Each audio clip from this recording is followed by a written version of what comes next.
श्री शिवाय दोस्तों। 12 मई 2025 सोमवार वैशाख पूर्णिमा की रात। बस चुपचाप घर में इस जगह पर फेंक देना। एक मुट्ठी नमक माता लक्ष्मी जी के आशीर्वाद से ना सिर्फ आपके जीवन में होगी धन की वर्षा बल्कि बन जाओगे। आप करोड़पति और खुशियों से भर जाएगा। आपका घर आपकी हर मनोकामना होगी पूरी अचानक से बढ़ने लगेगा। बैंक बैलेंस करियर कारोबार में दिन रात कमाएंगे। इतना पैसा कि संभाले नहीं संभलेगा। क्योंकि दोस्तों इस बार सोमवार वैशाख पूर्णिमा पर बहुत सारे शुभ योगों का निर्माण हो रहा है जो कि कई वर्षों बाद आया है। इसीलिए दोस्तों इस दिन का महत्व बहुत ही ज्यादा बड़ा होता है और इस दिन आप लोगों को यह एक मुट्ठी नमक वाला उपाय जरूर करना चाहिए जो कि पंडित जी ने अपनी अभी की ही कथा में यहाँ पर बताया हुआ है। तो दोस्तों इस उपाय को आपको कैसे करना है, कब करना है, कहाँ पर करना है और को करते समय आपको किन किन बातों का ध्यान रखना है, ये सारी जानकारी हम आपको इस वीडियो में देंगे। तो चलिए दोस्तों वीडियो में आगे बढ़ते हैं। देखिए यह दिन इतना खास होता है, इतना महत्वपूर्ण होता है। देखा गया है कभी कभी बड़े बड़े पूजा पाठ अनुष्ठान से जो मनोकामना पूर्ण नहीं होती है वह आज 12 मई 2025 सोमवार वैशाख पूर्णिमा के दिन एक छोटे से उपाय करने से ही मनोकामना पूर्ण हो जाती है। और बहुत सारे लोगों ने इस उपाय को किया भी है और उनको इस उपाय को करने का फल भी जरूर मिला है। अगर आप लोग भी इस उपाय को आज 12 मई 2025 सोमवार वैशाख पूर्णिमा के दिन करना चाहते हैं तो आप इस उपाय को पहले अच्छे से समझ लेना, सुन लेना। उसके बाद करना, आपको इस उपाय का फल जरूर मिलेगा। और इस उपाय को करने से आपके घर में चाहे किसी भी प्रकार की दुख और समस्या क्यों ना चल रही, आपको उसका कारण भी नहीं पता है कि दोस्तों यह समस्या किस कारण से चल रही है। तो उसका कुछ भी कारण हो सकता है, जैसे पितृदोष हो सकता है, शनि दोष हो सकता है या किसी भी तरह का मंगल दोष भी हो सकता है। और भी बहुत तरह के दोष होते हैं, कुछ भी हो सकता है। पर आपको इस उपाय को करने के लिए अपने दोष को पता लगाने की भी जरूरत नहीं है। 12 मई 2025 सोमवार वैशाख पूर्णिमा के दिन इस एक मुट्ठी नमक वाला उपाय को आप लोगों को कर लेना है। दोस्तों अब हम देखते हैं इस वाले उपाय को हमें करना किस समय है। तो सबसे पहली बात दोस्तों हम समझते हैं कि यह एक मुट्ठी नमक वाला उपाय करना किसको है। तो देखिए यहाँ पर सीधी सी बात है कि यह एक मुट्ठी नमक वाला उपाय जो उपाय है ये किस लिए किया जा रहा है। यह मनोकामना को पूर्ण करने के लिए किया जा रहा है या आपके जीवन में जो दुख और परेशानियां हैं उनको दूर करने के लिए किया जा रहा है या आपका कोई बड़ा काम है जो कि नहीं हो पा रहा है, आप उसके लिए इस उपाय को कर सकते हो। तो सीधी सी बात ये कि आप अपनी किसी भी प्रकार की मनोकामना के लिए इस वाले उपाय को कर सकते हो। तो यह उपाय वह व्यक्ति कर सकता है जिस व्यक्ति को अपनी किसी भी प्रकार की मनोकामना भगवान शिव जी से पूर्ण करवानी हो। और अगर कोई भी माताएं बहनें जो है अपने घर की सुख और शांति के लिए, घर में धन समृद्धि को बढ़ाने के लिए वाला उपाय करना चाहती हैं तो घर की जो बड़ी माताएं बहनें होंगी वह इस एक मुट्ठी नमक वाला उपाय को विशेष रूप से करें, क्योंकि बहनें घर की लक्ष्मी होती है और जब घर की लक्ष्मी कोई विशेष उपाय करती है तो उसका फल ही बहुत जल्दी मिल जाता है और बहुत बड़ा होकर मिलता है। अन्यथा इस उपाय को कोई भी व्यक्ति कर सकता है, चाहे वह बड़ा हो, चाहे वह छोटा हो, चाहे वह बच्चा हो। जिस व्यक्ति को यह एक मुट्ठी नमक वाला उपाय समझ आ गया वह व्यक्ति इस एक मुट्ठी नमक वाला उपाय को सोमवार वैशाख पूर्णिमा के दिन जरूर करे, क्योंकि उसको इसको फल बहुत ही जल्दी मिल जाएगा। क्योंकि 12 मई 2025 सोमवार वैशाख पूर्णिमा के दिन भगवान शिव जी बहुत आसानी से प्रसन्न हो जाते हैं। तो आइए अब हम समझते हैं कि इस एक मुट्ठी नमक वाला उपाय को आपको करना कैसे है और इस उपाय को करने का जो समय है वह क्या है। तो देखिए 12 मई 2025 सोमवार वैशाख पूर्णिमा के दिन किए जाने वाले यह एक मुट्ठी नमक वाला जो उपाय है यह मुख्य रूप से सुबह का समय होगा। प्रातःकाल का होगा, किस समय होगा? सुबह का समय होगा। आपको कोशिश यही करनी है कि सुबह के समय हम इस एक मुट्ठी नमक वाला जो उपाय को कर लें। पर किसी कारणवश अगर आप सुबह को इस उपाय को न कर पाओ, आपको कहीं काम से जाना हो या किसी और काम की वजह से आप उपाय को न कर पाओ, तो आपके पास फिर दूसरा मौका रहेगा जो कि शाम के समय का रहेगा, प्रदोष काल का रहेगा। अब दोस्तों प्रदोष काल का समय भी एक बहुत ही लोगों के मन में प्रश्न बन जाता है कि दोस्तों यह समय होता कब है, कितने बजे से लेकर कितने बजे यह समय होता है, ताकि हमें के लिए जो है करने का समय पता लग जाए तो हम आपको बता दें। प्रदोष काल का जो एक समय होता है, शाम का समय, वो होता है शाम के 7 बजे, 6 बजे से लेकर शाम के 7 बजे के बीच का। इस समय के बीच में आप उपाय को करेंगे तो आपको उस उपाय का जरूर फल मिलेगा। तो शाम के 6 बजे से लेकर शाम के 7 बजे के बीच में आप लोग इस एक मुट्ठी नमक वाला जो उपाय को कर सकते हो। तो भैया बहुत सारे लोग यहाँ पर ये प्रश्न भी जरूर करेंगे कि दोस्तों, नौकरी पर जाते हैं, हम अपनी ड्यूटी पर जाते हैं और आने में हमें देर हो जाती है, तो उस जगह पर हमें क्या करना चाहिए? तो देखिए, उन लोगों को भी टेंशन लेने की जरूरत नहीं है। अगर आप लोग इस उपाय को शाम के समय प्रदोष काल में कर रहे हैं और अगर आप आने में देरी भी हो जाती है, आपको आने में 7 बजे तक आप नहीं पहुंच पाते हो, तो दोस्तों, आप 7 या रात 8 बजे तक भी अगर उपाय को करोगे तो भी चल जाएगा। और अगर इससे भी थोड़ा देर हो जाती तो भी आप उपाय को कर सकते, क्योंकि 28 अक्टूबर 2025 सोमवार वैशाख पूर्णिमा का दिन है। यह दिन बहुत ही कम आता है, पूरे साल भर में एक बार।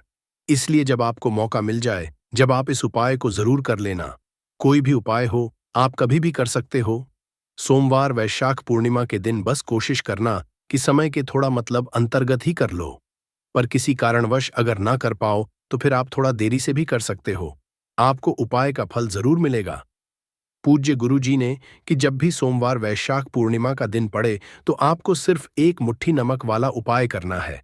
इससे आपके जीवन में अगर धन वैभव की समस्या चल रही है, अगर आप रुपए पैसों के लिए बहुत ज्यादा परेशान रहते हैं, आर्थिक तंगी चल रही है, कई कई बार आप प्रयास बहुत करते हैं, मेहनत बहुत करते हैं, लेकिन आपको धन हासिल नहीं हो पाता है, आप मेहनत करने के बावजूद भी सफल नहीं हो पाते हैं, आप अपने व्यापार में असफल हो जाते हैं, नौकरी करने के में असफल हो जाते हैं, किसी भी कार्य में अगर आप असफल हो रहे हो या फिर आपको धन की हानि हो रही हो, तो गुरुजी ने कहा कि आपको यह छोटा सा उपाय इस वैशाख पूर्णिमा की तिथि में जरूर करना चाहिए।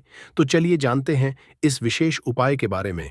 लेकिन उससे पहले एक प्रार्थना, अगर आप समग्र ज्ञान चैनल पर नए हैं तो कृपया चैनल समग्र ज्ञान को सब्सक्राइब जरूर कर लें और वीडियो को लाइक करके कमेंट में जय श्री हरि विष्णु जी, जय माता लक्ष्मी जरूर लिख दें, जिससे कि भगवान श्री हरि विष्णु जी और माता लक्ष्मी जी की कृपा सदैव आप और आपके परिवार पर बनी रहे और आपको कभी भी धन से संबंधित किसी प्रकार की कोई कमी ना हो।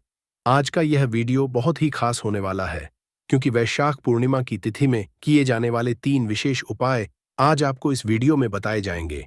यह उपाय अपनी समस्या के अनुसार कर सकते हैं। इन उपायों में आपको धन हासिल के उपाय बताए जाएंगे, आपकी मनोकामना पूर्ति के उपाय बताए जाएंगे, जीवन में किसी भी प्रकार के संकट चल रहे हैं, समस्याएं चल रही हैं, तो उनको दूर करने के उपाय बताए जाएंगे। चलिए जानते हैं पूज्य गुरु जी द्वारा बताए गए सबसे पहले और सबसे खास उपाय के बारे में। इस उपाय के लिए आपको सबसे पहले जरूरत पड़ेगी एक मुट्ठी नमक की। अब यह एक मुट्ठी नमक आज 28/2/2025 सोमवार वैशाख पूर्णिमा की रात चुपचाप घर में इस जगह पर फेंक देना। बड़े से बड़ा शत्रु भी हाथ जोड़कर माफी मांगेगा और आपके दुश्मनों से आपको हमेशा के लिए छुटकारा मिल जाएगा। और दोस्तों, आज हम आपको यह भी बताएंगे कि कैसे आप नमक के कुछ उपाय से अपने जीवन से निर्धनता और गरीबी को हमेशा के लिए दूर कर सकते हैं। तो सोमवार के दिन एक कटोरी नमक आपको अपने में इस जगह पर रखना है और इस उपाय को अगर आप सोमवार के दिन कर लेते हैं तो ऐसा समझ लीजिए कि मां लक्ष्मी से ऐसा वरदान आप पा लेते हैं कि कभी भी आपके घर में निर्धनता और गरीबी का वास नहीं रहता है। गरीब और निर्धनता हमेशा के लिए आप अपने जीवन से दूर कर सकते हैं। अगर आपने किसी भी सोमवार के दिन यह एक कटोरी नमक वाला उपाय कर लिया तो आपको बता दें, नमक जो है ये शास्त्र में बहुत ही ज्यादा कारगर है। ऐसा समझ लीजिए कि इससे किए गए जो उपाय होते हैं यह रातों रात व्यक्ति के जीवन से निर्धनता और गरीबी को भी दूर कर देते हैं और मां लक्ष्मी की कृपा ऐसी बरसती है कि उस घर में कभी लौटकर निर्धनता और गरीबी नहीं आती है। और साथ ही साथ आपको बता दें कि बिल्कुल आपके जीवन से नकारात्मकता को मिटाता है। नमक तो देखिए, हर व्यक्ति चाहता है कि उसके जीवन में अधिक से अधिक धन उसे मिले, कभी भी उसके पास ना आए, कभी भी उसके जीवन में, उसके घर में, उसके घर के जितने भी सदस्य हैं उनके जीवन में भी निर्धनता और गरीबी का वास ना हो और हर व्यक्ति अपने जीवन में घर का जो है वो सफल होता चला जाए। तो आज की वीडियो में बताएंगे कि कैसे आप नमक से अपने जीवन में सफलता को भी हासिल कर लेंगे, धन को भी हासिल कर लेंगे और अपने घर से हमेशा के लिए आप नकारात्मक ऊर्जा को दूर कर सकते हैं। साथ ही साथ घर में पॉजिटिव एनर्जी जो है ये बहुत बढ़ जाती है। बात करेंगे सबसे पहले उपाय की, जो कि आपको नमक से ही करना है। अब देखिए, जो पहला उपाय आपको बताने जा रहे हैं, इस उपाय को अगर आप कर लेते हैं तो ऐसा समझ लीजिए कि आपके घर में कभी भी नकारात्मक ऊर्जा का वास नहीं होता है। अब नकारात्मक ऊर्जा यानी कि नेगेटिव एनर्जी जो होती है, जब यह घर में हो तो व्यक्ति अपने जीवन में धन को लेकर है, ना बीमारियों को लेकर, फिजूल खर्ची को लेकर बहुत ज्यादा परेशान हो जाता है। साथ ही साथ क्लेश, लड़ाई, झगड़े ये बहुत देखने को मिलते हैं। अगर आपके घर में कहीं ना कहीं नकारात्मक ऊर्जा है, अब इसे दूर करने के लिए नमक से उत्तम कोई उपाय नहीं होता है। करना क्या है, आपको थोड़ा सा नमक लेना है। सेंधा नमक जो होता है, ठीक है, न सेंधा नमक लेना है, और जिस पानी से आप पोछा लगाते हैं उसके अंदर आपको ये सेंधा नमक डालना है और डालकर आपको पोछा लगाना है। तो सदा नमक डालकर जब आप अपने घर में पोछा लगाते हैं तो ऐसा समझ लीजिए कि जो काम आपका वर्षों से अटका हुआ था, न जो काम नहीं बनना था, जो घर में धन नहीं आ रहा था, या घर में क्लेश बहुत था, फिजूल खर्ची बहुत थी, इस तरह की समस्याएं, इस तरह के जो बड़े बड़े दुख आपके जीवन में हैं, ना आपके जीवन से, आपके घर से ना कोसों दूर हो जाएंगे और कभी लौटकर आपके जीवन में नहीं आएंगे, तो बहुत ही उत्तम उपाय है। यह उपाय आपको जरूर करना चाहिए। हफ्ते का एक दिन चुन लें कि आपको एक दिन हफ्ते में नमक डालकर पोछा लगाना है। तो सोमवार के दिन आप लगाएं और बिल्कुल आपके घर से नेगेटिव एनर्जी दूर हो जाएगी। तो ये पहला उपाय है। अब जल्दी से बात कर लेते हैं दूसरे उपाय की। और जो दूसरा उपाय आपको बताने जा रहे हैं, ऐसा समझ लीजिए कि इस उपाय को अगर आप करते हैं तो कभी भी आपके जीवन में समस्याएं नहीं आती हैं। आप अपने जीवन में जिस काम को करते हैं उसे बहुत आसानी से कर लेते हैं। कहते हैं ना बहुत सारे लोग कि हमारे काम में रुकावट बहुत आती है, अड़चन बहुत आती है, काम बनता नहीं है, बनता बनना या काम भी बिगड़ जाता है। तो जिन लोगों के काम में रुकावट आ रही है, कोई भी काम करना चाह रहे हैं, नहीं कर पा रहे हैं, या तो पैसा नहीं है या फिर कोई ना कोई ऐसा कारण होता है जिस वजह से आप अपना काम नहीं कर पा रहे हैं, बार बार उसमें अड़चन आ रही है, तो आपको क्या करना है, सेंधा नमक लेना है। थोड़ा सा सेंधा नमक लेंगे और थोड़ा सा एक कपड़ा लेना है। आपको सफेद रंग का कपड़ा, उस कपड़े के अंदर आपको थोड़ा सा सेंधा नमक रखना है। आप चाहे तो नमक की डेली वाला नमक रख लें या फिर पिसा हुआ रख लें। रुमाल में रखकर अच्छे से उसे बांध देना है। अब ये जो नमक आपने रुमाल के अंदर रखा है, इसे आपको हमेशा अपने पास रखना है। जहां भी आप जाते हैं, जहां भी आप रहते हैं, वहां पर आपको हमेशा, जहां पर आप काम करते हैं, वहां अपने पास इस नमक को हमेशा आपको रखना है।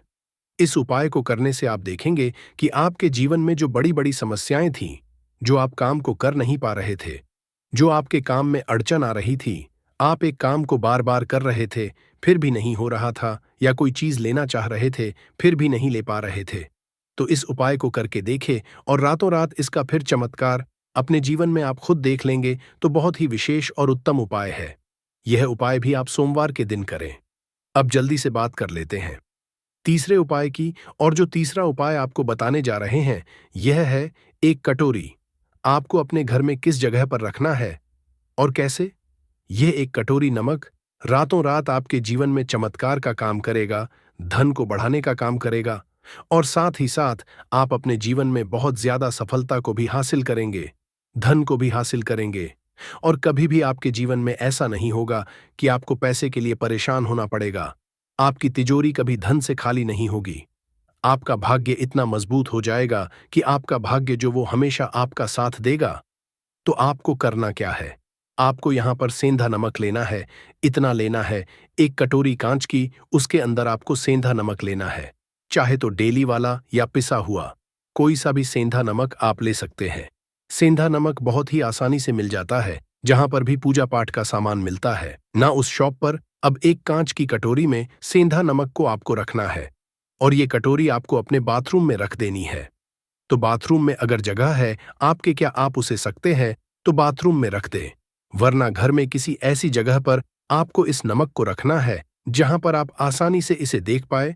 आपको यह नमक आसानी से दिखे, ऐसी जगह पर बस आपको रखना है।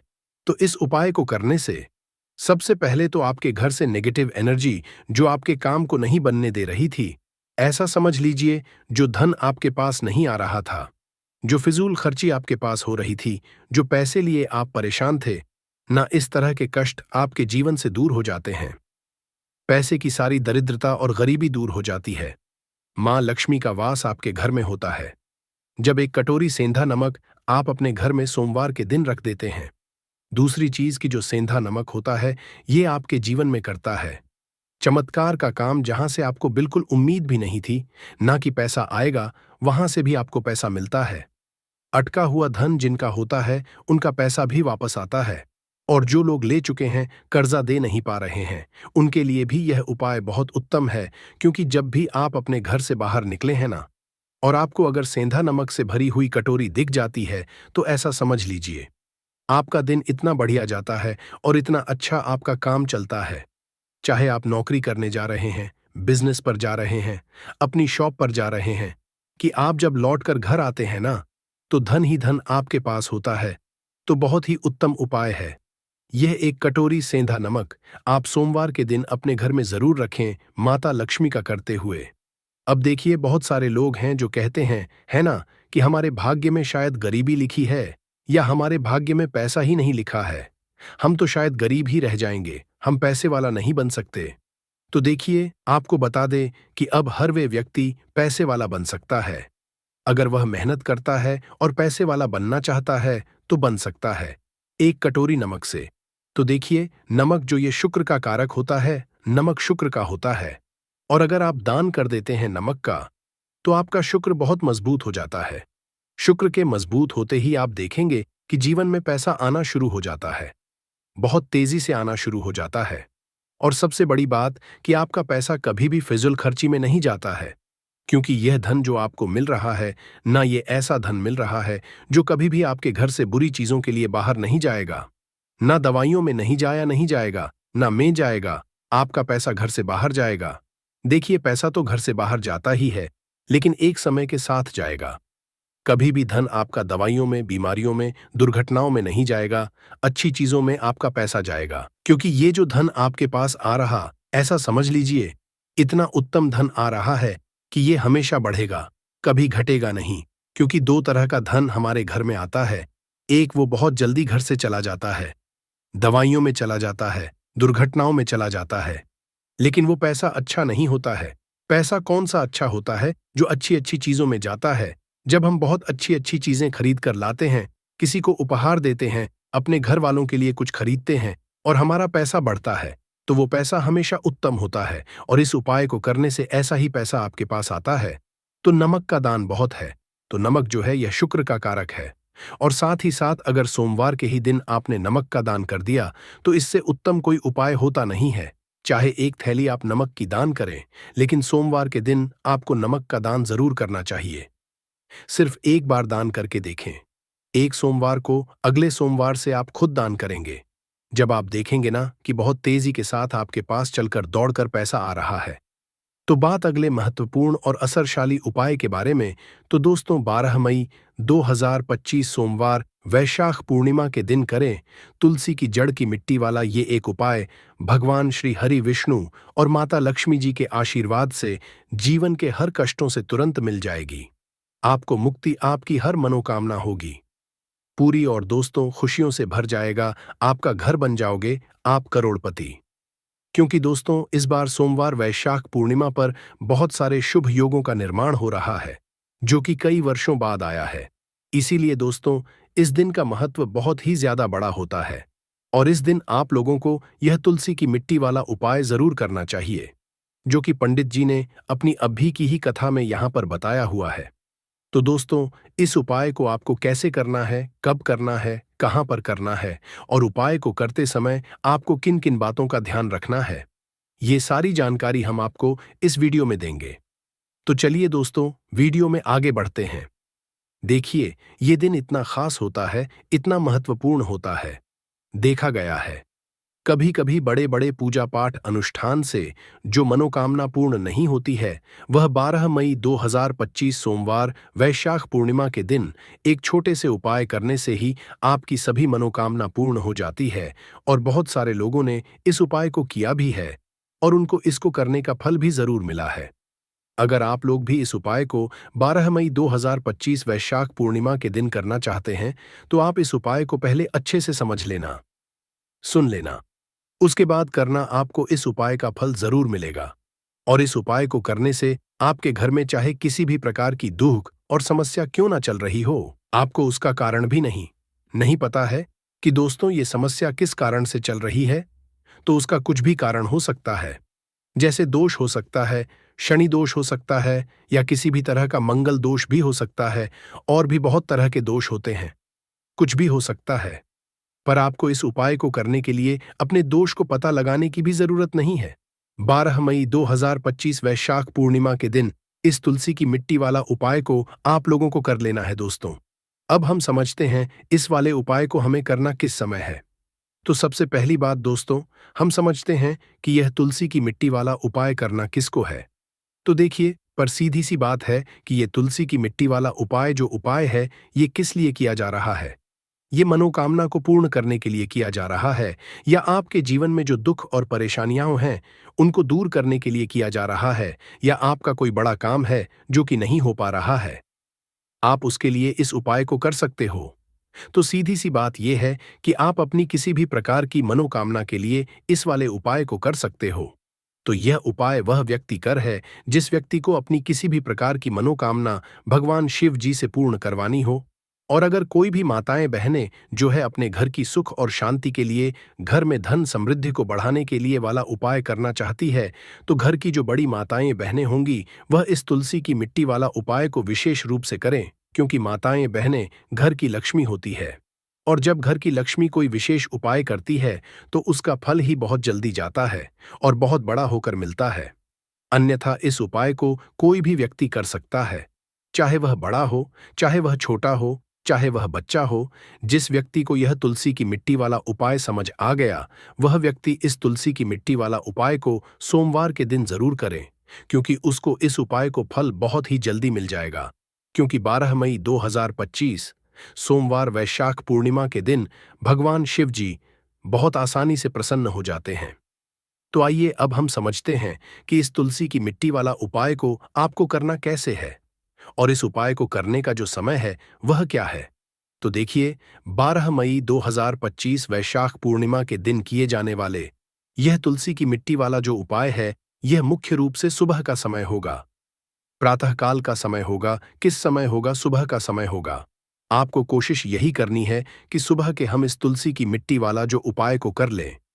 पर किसी कारणवश अगर आप सुबह को इस उपाय को न कर पाओ, आपको कहीं काम से जाना हो या किसी और काम की वजह से आप उपाय को न कर पाओ, तो आपके पास फिर दूसरा मौका रहेगा, जो कि शाम के समय का रहेगा, प्रदोष काल का रहेगा। अब दोस्तों, प्रदोष काल का समय भी एक बहुत ही लोगों के मन में प्रश्न बन जाता है कि दोस्तों यह समय होता कब है, कितने बजे से लेकर कितने बजे यह समय होता है, ताकि हमें के लिए जो है करने का समय पता लग जाए। तो हम आपको बता दें, प्रदोष काल का जो एक समय होता है, शाम का समय, वो होता है शाम के 6 बजे से लेकर शाम के 7 बजे के बीच का। इस समय के बीच में आप उपाय को करेंगे तो आपको उस उपाय का जरूर फल मिलेगा। तो शाम के 6 बजे से लेकर शाम के 7 बजे के बीच में आप लोग इस तुलसी की मिट्टी के दीपक वाला जो उपाय को कर सकते हो। तो भैया, बहुत सारे लोग यहाँ पर ये प्रश्न भी करेंगे कि दोस्तों हम तो नौकरी पर जाते हैं, हम अपनी ड्यूटी पर जाते हैं और आने में हमें देर हो जाती है, तो उस जगह पर हमें क्या करना चाहिए। तो देखिए, उन लोगों को भी टेंशन लेने की जरूरत नहीं है। अगर आप लोग इस उपाय को शाम के समय प्रदोष काल में कर रहे हैं और अगर आप आने में देरी भी हो जाती है, आपको आने में 7 बजे तक आप नहीं पहुंच पाते हो, तो दोस्तों आप 7 या रात 8 बजे तक भी अगर उपाय को करोगे तो भी चल जाएगा। और अगर इससे भी थोड़ा हो जाती तो भी आप उपाय को कर सकते हो, क्योंकि 12 मई 2025 वैशाख पूर्णिमा का दिन है। ये दिन बहुत ही कम आता है, पूरे साल भर में एक बार, इसलिए जब आपको मौका मिल जाए, जब आप इस उपाय को जरूर कर लेना। कोई भी उपाय हो, आप कभी भी कर सकते हो। वैशाख पूर्णिमा के दिन बस कोशिश करना कि समय के थोड़ा मतलब अंतर्गत ही कर लो।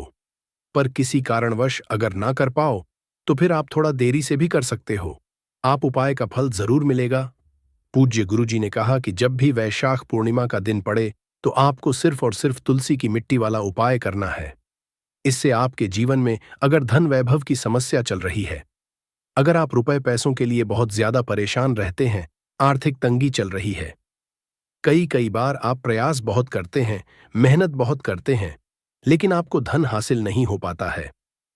आप मेहनत करने के बावजूद भी सफल नहीं हो पाते हैं। आप अपने व्यापार असफल हो जाते हैं, नौकरी करने के प्रयास में असफल हो जाते हैं, किसी भी कार्य में अगर आप असफल हो रहे हो या फिर आपको धन की हानि हो रही हो, तो गुरुजी ने कहा कि आपको यह छोटा सा उपाय इस वैशाख पूर्णिमा की तिथि में जरूर करना चाहिए। तो चलिए जानते हैं इस विशेष उपाय के बारे में। लेकिन उससे पहले एक प्रार्थना, अगर आप समग्र ज्ञान चैनल पर नए हैं तो कृपया चैनल को सब्सक्राइब जरूर कर लें और वीडियो को लाइक करके कमेंट बॉक्स में जय श्री हरि विष्णु जी, जय माता लक्ष्मी जरूर लिख दे, जिससे कि भगवान श्री हरि विष्णु जी और माता लक्ष्मी जी की कृपा सदैव आप और आपके परिवार पर बनी रहे और आपको कभी भी धन से संबंधित किसी प्रकार की कोई कमी ना हो। आज का यह वीडियो बहुत ही खास होने वाला है। छोटी छोटी चीजों को नजरअंदाज कर देते हैं, लेकिन वहीं कुछ चीजें हमारे भाग्य पर अच्छा बुरा असर डालती हैं। घड़ी की ही तरह घर में और भी कुछ चीजें हैं जो आपके वास्तु दोष का कारण बनती है और आपकी परेशानी की वजह बनती है। तो आइए पहले जान लें, क्या आपको अपने घर में वास्तु दोष के बारे में कैसे पता लगता है और किस तरह से आप बड़ी ही आसानी से इसे कर सकते हैं। दोस्तों, वास्तुशास्त्र के अनुसार किसी भी घर में वास्तु दोष होने से सुख, शांति और पारिवारिक उन्नति में बाधा पैदा होती है। वास्तु दोष के कारण पनपने वाली नकारात्मक ऊर्जा से व्यक्ति के भाग्य पर बुरा असर पड़ता है।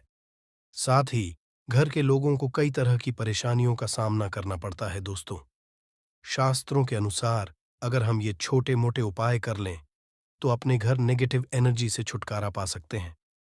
तो आइए जानते हैं, लेकिन उससे पहले दोस्त आपसे रिक्वेस्ट है कि वीडियो को लाइक करें, अपने दोस्तों के साथ शेयर करें और अगर आपने अभी तक चैनल को सब्सक्राइब नहीं किया तो सब्सक्राइब करके बेल आइकॉन जरूर प्रेस कर लें। दोस्तों, नंबर 1, जीवन में तरक्की पाने के लिए रोज पहली रोटी गाय को दें, पीपल को जल चढ़ाएं और चींटियों को मिला आटा दे। तांबे के लोटे में जल लाल चंदन मिलाकर रात को अपने सर के पास रखकर सो जाए। सुबह उस जल को तुलसी को चढ़ा दें। ऐसा करने से आपकी परेशानियां धीरे धीरे दूर हो जाएंगी। नंबर 2, वास्तु के मुताबिक अगर आपके घर में तिजोरी है और आप उसके सामने शीशा लगा दें तो इससे धन में बरकत होती है। व्यापारी लोग अपने कैश बॉक्स के सामने शीशा लगाएं, इससे आपके ग्राहक बढ़ेंगे। दोस्तों, 3, झाड़ू पोछा कभी भी खुले में नहीं रखना चाहिए, इन्हें हमेशा छिपाकर रखना चाहिए और झाड़ू कभी भी रसोई में नहीं रखनी चाहिए। नंबर 4, शौचालय का दरवाजा हमेशा बंद होना चाहिए। माना जाता है कि घर की नकारात्मक ऊर्जा शौचालय में ही बात करती है। ऐसे में अगर शौचालय का दरवाजा खुला रहता है तो नकारात्मक ऊर्जा आपके घर में प्रवेश करती है। घर में सुख शांति के लिए कपूर को घी में डूबाकर सुबह शाम जलाना चाहिए। इससे घर में वास्तु दोष भी कम होता है और रह रहे सदस्यों के जीवन की परेशानियां दूर होती हैं। दोस्तों, नंबर 6, दुर्घटना से बचने के लिए शाम को हनुमान चालीसा के बाद कपूर जरूर जलाना चाहिए। नंबर 7, घर में जिस जगह वास्तु दोष हो वहां कपूर की 2 टीकियां रखें। खत्म हो जाने के बाद वहां दोबारा इसे रखें। नंबर 8, अस्त के बाद कभी भी किसी को दूध, दही या प्याज नहीं देना चाहिए, ये भाग्य में बाधक भी बन सकता है। नंबर 9, घर के मुख्य द्वार पर कूड़ादान कभी भी न रखें। नंबर 10, घर में टूटा हुआ शीशा कभी भी नहीं होना चाहिए। नंबर 11, अच्छे भाग्य के लिए सुबह नहाते समय पानी में थोड़ा सा कपूर का तेल मिलाएं। शनिवार को चमेली का तेल भी मिला सकते हैं। नंबर 12, लक्ष्मी की कृपा पाने के लिए रोज रात को रसोई अच्छी तरह से साफ करके चांदी की कटोरी में कपूर और लौंग जलाएं। यह प्रक्रिया रोज की जाए तो घर में बरकत बनी रहती है और मां लक्ष्मी जल्द ही ऐसे घर से आकर्षित होती है। ऐसे घरों से नकारात्मकता हमेशा दूर रहती है। दोस्तों, नंबर 13, घर के सोने वाले कमरे में पौधे नहीं लगानी चाहिए, इससे आपके ऊपर नकारात्मक असर हावी हो सकता है।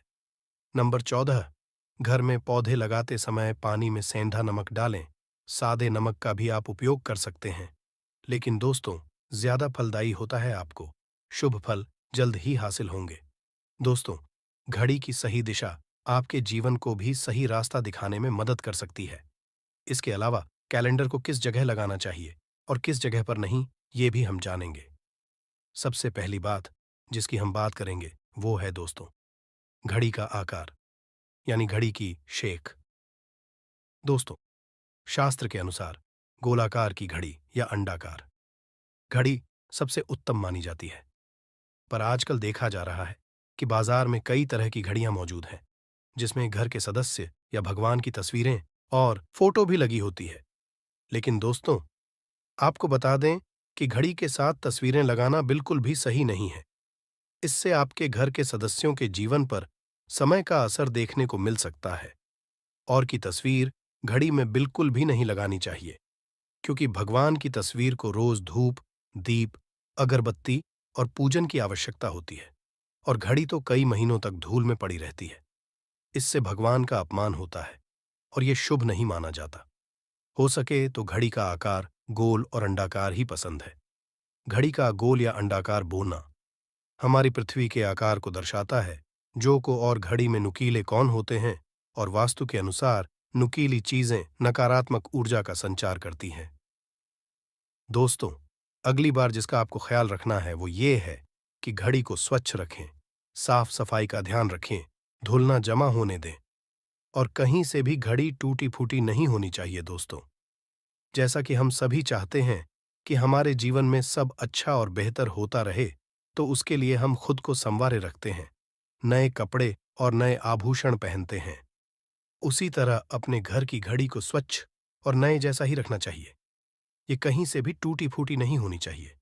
समय समय पर घड़ी पर चढ़ी धूल और जालों को साफ करते रहें, जिससे आपका भाग्य भी धुंधला नहीं पड़ेगा। दोस्तों, कई घरों में आदत होती है कि पुरानी गाड़ी को बनवाकर ही चलाते रहते हैं। एक जगह नई घड़ी आई तो पुरानी किसी और जगह लगा देते हैं। कृपया ध्यान रखें, घर में पुरानी या फिर टूटी हुई या धूल चढ़ी हुई और बंद गाड़ी तो बिल्कुल भी ना रखें। क्यों? इससे घर में नकारात्मकता और दरिद्रता का वास होने लगता है। बंद पड़ी घड़ी को घर में रखने से व्यक्ति के जीवन में नए अवसर नहीं आते और वो अपने कार्य में सफलता हासिल नहीं कर पाता। अगली बार जिसका आपको ध्यान रखना है वो है घड़ी की सही दिशा। घड़ी को कभी भी दक्षिण दिशा में नहीं लगाना चाहिए। दक्षिण दिशा यमलोक की दिशा मानी जाती है। काल का अंतिम चक्र यहीं से शुरू होता है। इसीलिए वास्तुशास्त्र में इस दिशा को घड़ी के लिए अशुभ माना गया है। घर में घड़ी को उत्तर दिशा, पूर्व दिशा या पश्चिम दिशा में आप लगा सकते हैं, लेकिन ध्यान रखें कि घड़ी को कभी भी मुख्य द्वार, कमरे के दरवाजे या आने जाने के लिए उपयोग किए जाने वाले दरवाजे के ऊपर कभी भी नहीं लगाना चाहिए। इससे समय का असर आपके आने जाने की गति और दिनचर्या पर पड़ सकता है। दोस्तों, घड़ी के साथ कैलेंडर का भी ध्यान रखें। जहां घड़ी समय का चिन्ह है, तो वहीं कैलेंडर उससे जुड़ी तारीखों का लेखा जोखा बताता है। कैलेंडर को पूर्वी और उत्तरी दिशा की दीवार पर कभी भी नहीं लगाना चाहिए। ये इससे वास्तुदोष उत्पन्न होता है। और कृपया करके अपने घरों में नए कैलेंडर के साथ पुराना कैलेंडर कभी भी ना लगाएं। दोस्तों, घड़ी और कैलेंडर दोनों ही आने वाले समय के सूचक हैं, जो आगे बढ़ने की प्रेरणा देते हैं। उन्हें समय के अनुसार ही लगाना चाहिए। इस बात का हमेशा ध्यान रखें कि घड़ी का समय हमेशा सही होना चाहिए। बहुत से लोगों की आदत होती है घड़ी का समय आगे या पीछे रखते हैं, तो ये गलती आप ना करें। समय हमेशा सही रखें। इससे आपको कभी भी समय का कालचक्र और दुष्ट परिणाम हासिल नहीं होता। ये छोटा सा आप जरूर करके देखिए। दोस्तों, छोटी छोटी बातें हैं जिनका आपको ध्यान रखना है। दोस्तों, रखी हुई घड़ी और पुराना कैलेंडर आपके भाग्य को भी रुकावटों से भर देता है। इसीलिए वक्त के साथ आगे बढ़ते रहने के लिए घड़ी और कैलेंडर को बदलते रहिए, और कैलेंडर को कभी भी अपने सोने के कमरे में ना लगाएं, ना ही इसे कभी मुख्य द्वार पर टांगे। ये शुभ नहीं माना जाता। पुरानी घड़ी को दान में देना शुभ माना जाता है। इससे आपके जीवन से बुरा समय निकल जाता है। इसीलिए अगर आपके घर में कोई पुरानी घड़ी है जो टूटी फूटी ना हो और खराब ना हो, तो वो आप किसी जरूरतमंद को दान में जरूर दें। दोस्तों, हमारे हिंदू संस्कृति में प्रत्येक घर में प्रतिदिन पूजा पाठ करने की परंपरा है, और इसके लिए सभी अपने घरों में अपने आराध्य का छोटा सा ही क्यों ना हो, परंतु एक मंदिर अवश्य ही बनाते हैं। नियमित पूजा पाठ करने से न सिर्फ मानसिक शांति मिलती है, बल्कि पूरे घर में सकारात्मक ऊर्जा भी व्याप्त हो जाती है। परंतु यह बात भी सच है कि पूजा पाठ करने के कुछ नियम भी होते हैं, जिन्हें यदि हम कर देते हैं तो हमें हमारी पूजा का पूरी तरह से फल हासिल नहीं होता।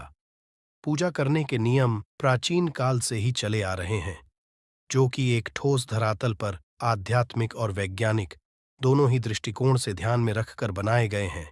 इसलिए हमें इन नियमों को बिल्कुल भी अनदेखा नहीं करना चाहिए। ऐसा ही एक महत्वपूर्ण नियम है नाद, यानी कि पूजा करते समय हम जब घंटी बजाते हैं, उसे बजाने के लिए शास्त्रों कुछ नियम निर्धारित किए गए हैं। शास्त्रों में देवताओं के सामने घंटी बजाने का बहुत अधिक महत्व बताया गया है, जिसे हम इस कृष्ण श्लोक के द्वारा समझ सकते हैं। आगम अर्थमतु देवानाम गमन अर्थम तु राक्षसाम घन्यथा रावम करुमियादो। देवता आह्वान चरण इसका अर्थ है कि घंटी बजाने से देवताओं का आगमन और राक्षसों का गुमान होता है, और जो घंटियां राक्षसों से हमारी रक्षा करती है उसे हमारा नमन है। तो चलिए दोस्तों, जान लेते हैं कि पूजा करते समय जब हम घंटी बजाते हैं तो उसके पीछे क्या कारण है, घंटी को बजाने के क्या नियम है, और पूजा के वक्त घंटी बजाते समय होने वाली गलतियां कौन सी है जो हमें भूल कर भी नहीं करनी चाहिए। दोस्तों, क्या आपने कभी अपने घर के मंदिर में रखी हुई घंटी को ध्यान से देखा है? अगर आप ध्यान से देखेंगे तो आपको घंटी के ऊपरी हिस्से पर, यानी जहां से हम इसे पकड़ते हैं, उस पर गरुड़ बना हुआ देता है। अंततः घर पर जो हम घंटी इस्तेमाल करते हैं उसे गरुड़ घंटी कहा जाता है। पूजा करते समय गरुड़ घंटी का उपयोग भगवान को आमंत्रित करने, अर्थात भगवान का आवाहन करने के लिए किया जाता है, जिससे एक सुंदर ध्वनि से भगवान का आवाहन करने का आभास होता है। जब हम विधि विधान से पूजा करते हैं तो उसमें घंटी का उपयोग अवश्य रूप से करते हैं। पूजा संपन्न होने पर आरती करते विशेष रूप से नाद होना चाहिए, नहीं तो हमारी पूजा आदि अधूरी मानी जाती है। परंतु हम में से अधिकांश लोग इसे मात्र एक सामान्य प्रक्रिया मानते हैं और पूजा करते समय घंटी बजाना भूल जाते हैं। तो आइए जानते हैं उन नियमों के बारे में। मतलब आज की वीडियो पूरी तरह से आपके प्रश्नों पर आधारित है, जिनका उत्तर मैं आपको शास्त्रों के अनुसार देने का पूरा प्रयास करूंगा। तो वीडियो को पूरा जरूर देखें, और अगर आपको आज की वीडियो अच्छी लगे तो इसे लाइक जरूर कीजिए। जय मां लक्ष्मी आपके इस वीडियो को जो भी लाइक और चैनल को सब्सक्राइब करें, उसके जीवन में कभी भी धन की कमी ना होने देना। दोस्तों, हमारे प्राचीन शास्त्र की मान्यता है कि सृष्टि के निर्माण के समय सबसे पहले जो बड़ी सी ध्वनि निकली थी वह घंटी की आवाज के समान सुनाई दी थी। घंटी की ध्वनि में ओमकार नाथ का भी आभास होता है, इसलिए घंटी को ईश्वर की आवाज मानते हुए पूजा में स्थान मिला है। इसलिए घंटी का कभी भी अपमान न करें, और जिस तरह से देवी देवता की पूजा की जाती है वैसे ही घंटी की भी पूजा करनी चाहिए। दूसरी बात, घंटी को प्रणाम करके ही उसे बजाना चाहिए। बिना प्रणाम किए घंटी बजाना अच्छा नहीं समझा जाता। दोस्तों, आपने अक्सर यह महसूस किया होगा कि पूजा करते समय जैसे ही घंटी बजाई जाती है तो पूरे घर के साथ साथ संपूर्ण वातावरण शुद्ध और पवित्र सा हो जाता है और चारों ओर सकारात्मकता फैल जाती है। परंतु यदि हम नियमों को नजरअंदाज कर देते हैं तो हमें इसका संपूर्ण फल नहीं मिल पाता है। दोस्तों, अधिकतर लोग पूजा संपन्न होने पर सिर्फ आरती के समय ही घंटी बजाते हैं, परंतु यह भी ध्यान रखें कि भगवान को जल अर्पण करते समय, धूप दीप लगाते समय, नैवेद्य अर्पण करते समय नाद करना चाहिए। ऐसा करने से हमारी पूजा संपन्न मानी जाती है। दोस्तों, घंटी बजाते समय भगवान का नाम अथवा आरती अवश्य बोलनी चाहिए। 1 या 2 मिनट ना हो, परंतु प्रतिदिन सुबह शाम घर में घंटी अवश्य बजानी चाहिए। यदि आपको अपने घर में या अपने आप में नकारात्मकता महसूस हो तो आप थोड़ी देर के लिए भगवान के सामने घंटी अवश्य बजाए, सारी नकारात्मकता नष्ट हो जाएगी। दोस्तों, पूजा घर में शनि महाराज एकांत, विरह, उदासीनता और वैराग्य के देवता माने जाते हैं, जबकि गृहस्थी को चलाने के लिए राग, प्रेम एवं भौतिक चीजों की जरूरत होती है। इसलिए शनि की मूर्ति को घर में नहीं लाना चाहिए। दोस्तों, सबसे पहली बात, दीपक और धूप दान की। भारत की परंपरा मिट्टी से जुड़ी हुई है, इसीलिए मंदिर में पारंपरिक मिट्टी का दीपक अवश्य होना चाहिए। अगर आप मिट्टी का दीपक नहीं रख सकते हैं तो धातु के दीपक का उपयोग करें। अगर भगवान में आपकी आस्था ज्यादा हो तो आप उपला रखकर गुड़ और घी का धूप भी दे सकते हैं। ऐसा करने से घर में सुख शांति बनी रहती है। दूसरी चीज, घर के मंदिर में स्वास्तिक अवश्य होना चाहिए। या तो आप इसे बना लें, क्योंकि स्वस्तिक आपके घर की शक्ति, सौभाग्य, समृद्धि और शुभता का प्रतीक समझा जाता है। यही मुख्य कारण है कि कोई भी शुभ कार्य करने से पहले स्वस्तिक का चिन्ह अवश्य बनाया जाता है। तीसरी चीज है कलश। भगवान श्री कृष्ण कहते हैं, कलश सुख और समृद्धि का प्रतीक है। अपने मंदिर में रोली कुमकुम से स्वस्तिक बनाकर उस पर मंगल कलश अवश्य रखें। ऐसा करने से घर में सदैव समृद्धि बनी रहती है और की हासिली होती है। चौथी चीज, बहुत ही कम लोग जानते हैं कि शंख की उत्पत्ति समुद्र से निकले 14 रत्नों के साथ हुई थी। इसी कारण से शंख महालक्ष्मी को अत्यंत प्रिय है। शंख की ध्वनि से सकारात्मक ऊर्जा का भी संचार होता है, इसीलिए मंदिर में शंख अवश्य होना चाहिए। शंख के घर में उपस्थिति से मां लक्ष्मी भी प्रसन्न होती है और उस घर में कभी भी धन की कमी महसूस नहीं होती। पांचवी चीज, मंदिर में आपने घंटी देखी होगी, क्योंकि घंटी को शुभ समझा जाता है। इसीलिए जब जब घर के मंदिर में घंटी की आवाज होती है, वहां का वातावरण शुद्ध और पवित्र बनता है। जिस घर में पूजा के दौरान घंटी बजाई जाती है, उस घर के आसपास की सभी नकारात्मक शक्तियां दूर हो जाती हैं और साथ ही सुख समृद्धि के द्वार खुलने लगते हैं। तो ये है वे वस्तुएं जिन्हें घर के मंदिर में जरूर रखनी चाहिए। आइए अब जान लेते हैं कि घर के कौन सी चीजें कभी नहीं रखनी चाहिए। सबसे पहली चीज, गणेश जी की मूर्ति घर में। कभी भी गणेश जी की मूर्ति 3 अथवा 5 ऐसी विषम संख्या में न रखें। अपने मंदिर में गणेश जी की सिर्फ 2 मूर्तियां रखें। इसे शुभ समझा जाता है। अगर आप अपने मंगल की कामना करते हैं तो गणेश जी की मूर्ति मुख्य द्वार पर अंदर की तरफ मुख करके लगा ले। कई लोग ये गलती करते हैं कि मुख्य द्वार पर गणेश जी की मूर्ति बाहर की ओर मुख करके लगा देते हैं, जिससे उन्हें काफी नुकसान का सामना करना पड़ता है। अगर आप चाहे तो द्वार के दोनों ओर लगा दें या फिर मुख्य द्वार के अंदर की ओर लगाइए, परंतु बाहर की ओर कभी भी नहीं लगानी चाहिए। दूसरी चीज, टूटे हुए चावल।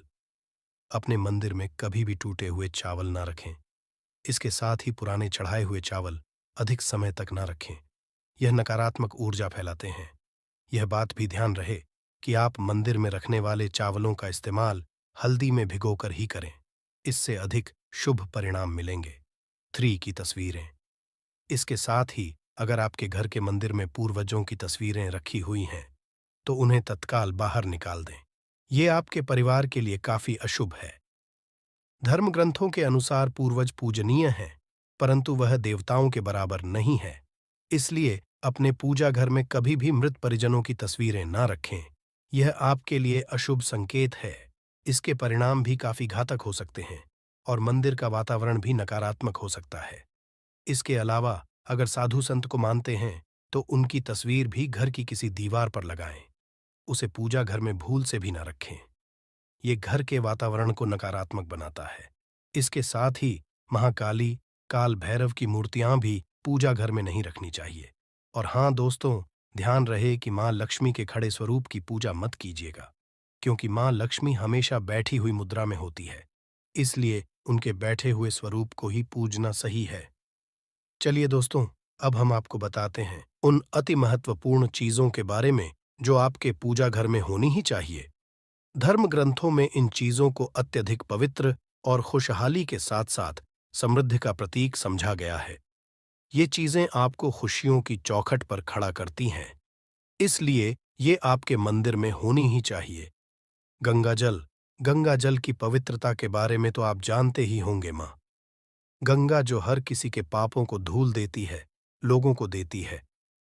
अगर आप भी अपने जीवन में सुख और शांति कायम रखना चाहते हैं तो घर के मंदिर में गंगा जल होना ही चाहिए। इसके लिए आप एक तांबे के पात्र में गंगा जल को भरकर रख सकते हैं। यह आपके परिवार में सुख शांति का प्रतीक है, जो घर की पवित्रता को भी बनाए रखता है। इसलिए कभी भी प्लास्टिक की बोतल या अपवित्र बर्तन जैसे स्टील या लोहे के बर्तनों में गंगा जल नहीं रखना चाहिए। ये अशुभ होता है। अगर आप महालक्ष्मी को प्रसन्न करना चाहते हैं तो पूजा करते समय मां लक्ष्मी को कमल का फूल चढ़ाएं। माँ लक्ष्मी कमल के फूल पर ही विराजमान रहती है तो उन्हें बेहद प्रिय होता है, क्योंकि ये कीचड़ से निकलकर भी दुनिया में खूबसूरती और पवित्रता बिखेरता है। इसलिए माता लक्ष्मी की पूजा करते समय कमल का फूल जरूर चढ़ाना चाहिए। ऐसा करने से कई गुना लाभ आपको मिलेगा दोस्तों। इस दिवाली ध्यान रहे कि दीपक से दीपक ना जलाइए। शास्त्रों के अनुसार जो व्यक्ति दीपक से दीपक जलाता है वो रोगी होता है। ऐसा करने से रोग भी परिवार में पनपते हैं। इसलिए कभी भी दीपक से दीपक नहीं जलाना चाहिए। साथ ही मंदिर में एक घी का और एक तेल का दीपक जरूर जलाइए। ये आपको समृद्धि देगा। घी का दीपक दाईं तरफ और तेल का दीपक बाईं तरफ जलाने से समृद्धि बरकरार रहती है। इसके अलावा लेकर धूप धानी गंगाजल जैसी चीजों को बाएं रखना शुभ होता है। उम्मीद है दोस्तों आप ये समझ गए होंगे कि मंदिर में क्या रखना है। दोस्तों, नींबू के उपाय आज से नहीं बल्कि हजारों साल से पहले से इस्तेमाल किए जा रहे हैं। जो उपाय आज हम आपको बताने जा रहे हैं, नींबू का इस्तेमाल करके उससे आप अपनी हर समस्या का समाधान पा सकते हैं। अगर आप ज्योतिष शास्त्र वास्तुशास्त्र की किताबों में जाते हैं और अध्ययन करते हैं तो नींबू के ऊपर पूरे 11 अध्याय आपको जाएंगे, जिसका मतलब ये है कि नौकरी पाने के लिए नींबू का इस्तेमाल कैसे आप कर सकते हैं, अपने व्यापार को दौड़ाने के लिए कैसे नींबू का इस्तेमाल करना चाहिए, एवं अगर आपका शत्रु आपका विनाश करना चाहता है तो नींबू के उपाय से कैसे आप उल्टा अपने शत्रु का विनाश कर सकते हैं। आपके घर पे नकारात्मक शक्तियां हैं, बुरी शक्तियों का वास है, इन सब को भगाने के लिए नींबू कैसे रामबाण दवा समझा जाता है, इन सब के बारे में आपको वास्तुशास्त्र